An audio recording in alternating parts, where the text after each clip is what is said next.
আমি মৃদুলা, আপনারা দেখছেন মৃদুলা সংসার। আজকে নতুন রেসিপি নিয়ে চলে এলাম। পুনকু শাক দিয়ে হবে মাছের ঝালদা। এই পুনকু শাকটা দেখুন বেছে ধুয়ে রাখা আছে, আর মাছগুলোকে পরিষ্কার করে ধুয়ে নুন হলুদ দিয়ে মাছগুলো ভেজে নিলাম। এই মাছ ঝালদার জন্য কী কী লাগছে দেখুন: টমেটো, পেঁয়াজ, 2 টুকরো আদা, 4টে কাঁচা লঙ্কা আর সর্ষে। এইগুলোকে একসাথে মেটে নেব। পুনকু শাকটা একটু নুন দিয়ে ভেজে নেব।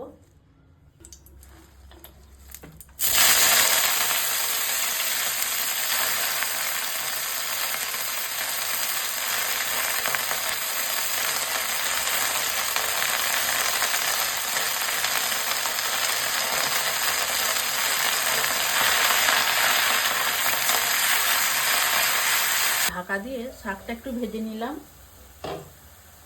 শাকটা একটু নরম হয়ে গেছে, এরপর ঢেলে দেব। সরষে তেলটা গরম হয়ে গেছে, তেলের মধ্যে কেটে রাখা পেঁয়াজটা দিয়ে দেবো, টমেটো দিয়ে দেবো, অল্প করে নুন দেবো, অল্প চিনি দেবো,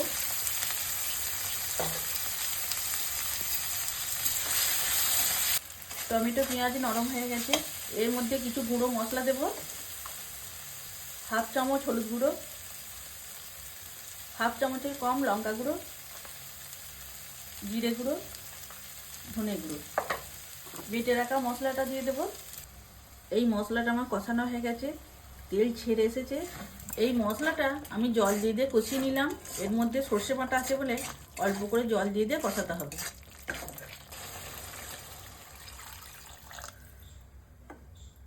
এই গ্রেভিটা ফুটে উঠলে শাক আর মাছ দিয়ে দেবো।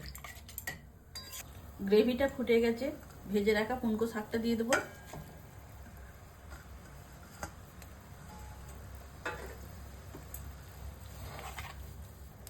ভেজে রাখা মাছগুলো দেব। কম আছে 5 মিনিট ধরে হচ্ছিল। শাক দিয়ে মাছ ঝালটা আমার হয়ে গেল। উপর থেকে 2টো কাঁচা লঙ্কা দেব, অল্প করে কেটে রাখা ধনেপাতা দেব। আপনারা মৃদুলা সংসারে যে ভিডিওগুলো দেখছেন, যদি ভালো লাগে আপনারা লাইক করবেন, শেয়ার করবেন, কমেন্ট করবেন।